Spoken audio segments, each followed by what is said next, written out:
everybody. Welcome to another episode. I'm Mike Monticello. I'm Alex and Isaac. And I'm Jake Fisher. So today we're going to talk about the 2023 Toyota bZ4X, our first impressions of Toyota's what is really their first pure electric vehicle that isn't based on a conventional model or a fuel cell vehicle. And for diehard Talking Cars fans, you might know that this was designed alongside the Subaru Solterra, which we talked about in episode, I want to say 363, and you were on that. Yep. A few specs on this car. The front-wheel drive model has a single motor, 201 horsepower, with an estimated 252-mile driving range. The all-wheel drive has 215 horsepower and an estimated 222 miles of driving range. It's a few inches longer than the Toyota RAV4 and a couple inches shorter than the Toyota Venza. Pricing starts at $42,000 for the front-wheel drive XLE. We rented from Toyota a 2023 Toyota bZ4X with the XLE front-wheel drive with the destination fee of $1,215. Total cost $44,140. Comes with a lot of standard active safety and driver assist features. Forward collision warning, automatic emergency braking with pedestrian, cyclist, and motorcyclist detection, blind spot warning, rear cross traffic warning, lane departure warning, lane centering assistance, adaptive cruise control, and automatic high beams. So with that out of the way, quick question to you two. Do you know where the name bZ4X, which, I mean, let's face it, rolls right off the tongue. Where does that name come from? Do you guys know? I think the BZ is Beyond Zero, right? That's their branding for all their electric vehicles that are going to be coming out. So we'll see bZ8X, maybe something.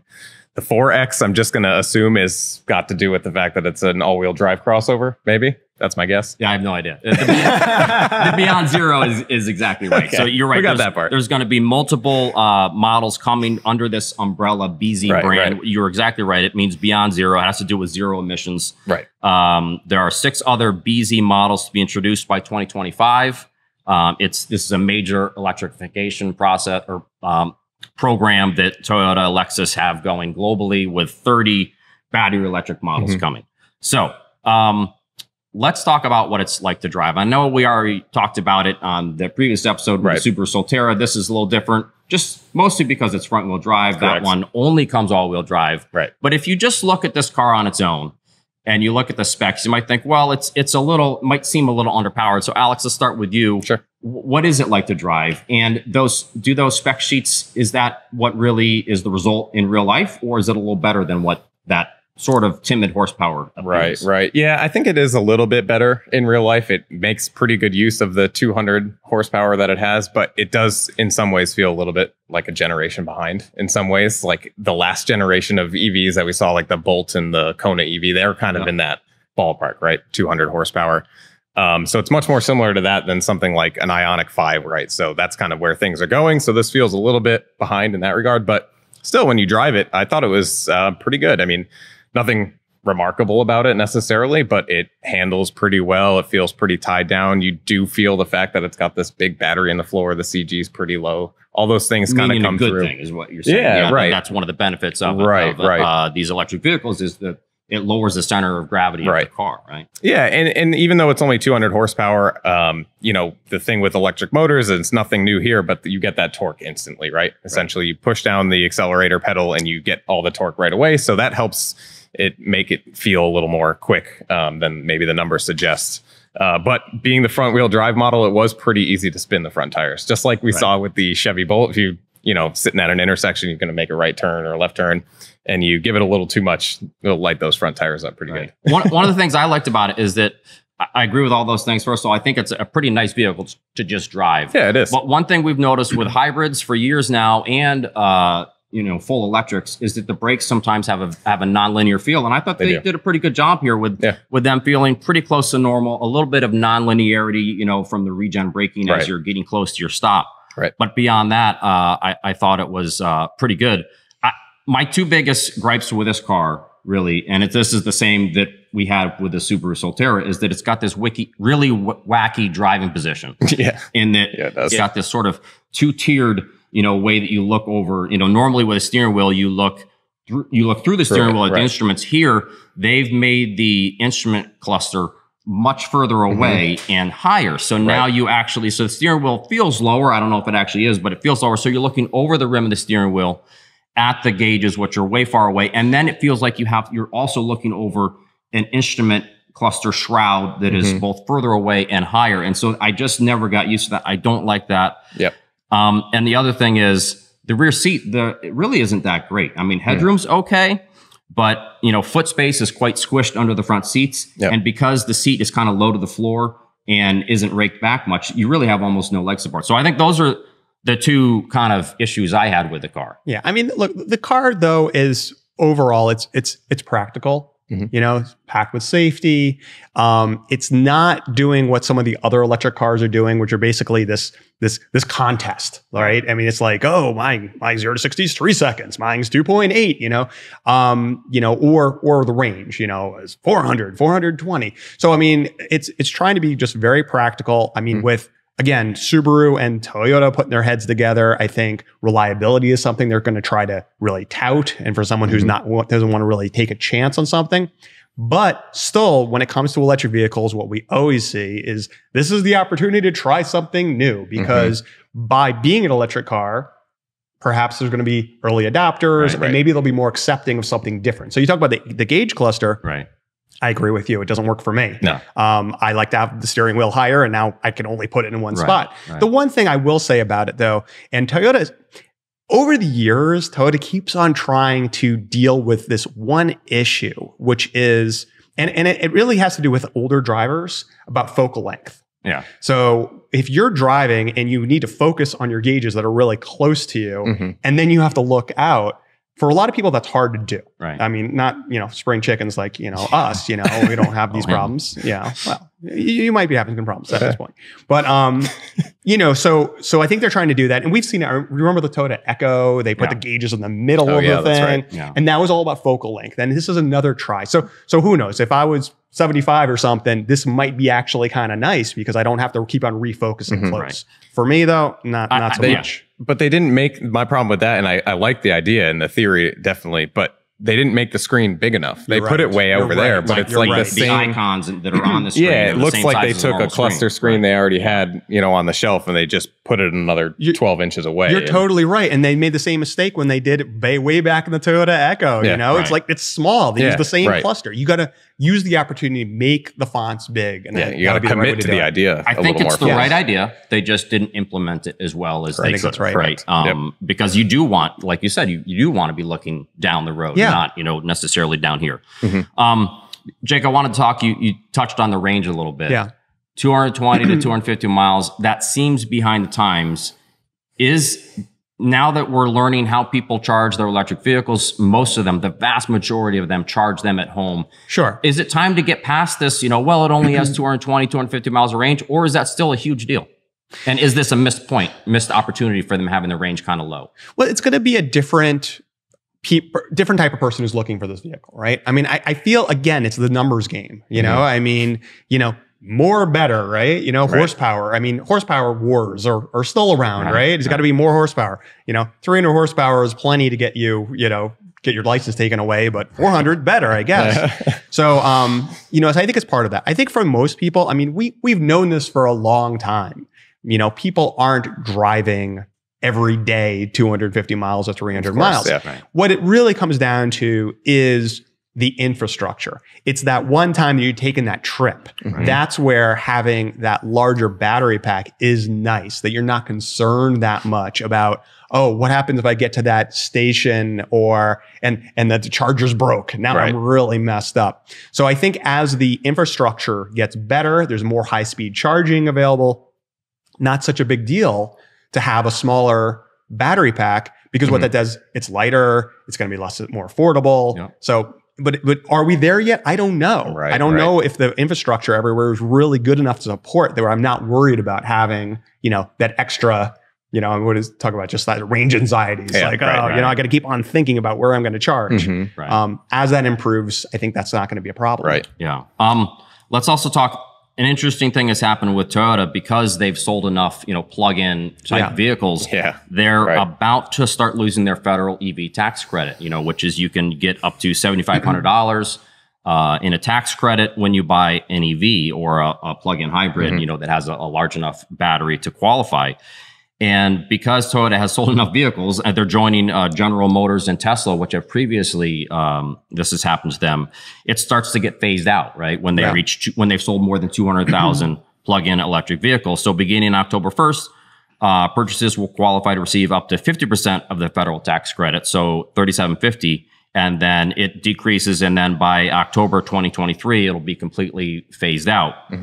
But there's an interesting thing, because Subaru, you know, has sold hardly any plug-in electric vehicles because they have just the Crosstrek hybrid. So it means that the Subaru Solterra, which is basically the same vehicle, will effectively be cheaper for the people that this tax, you know, credit works out for them. It'll be kind of cheaper, which is kind of interesting. And bad for Toyota, good for Subaru. Well, it's great that they sold that many. That's true. Efficient vehicles. Like, I mean, we've done some surveys, and it's unfortunate that there's so many incentives when it comes to plug-in vehicles available. I mean, on our site, we have a lot of information about what those incentives are. Most people don't know what they are. And this is part of the problem, that it's confusing.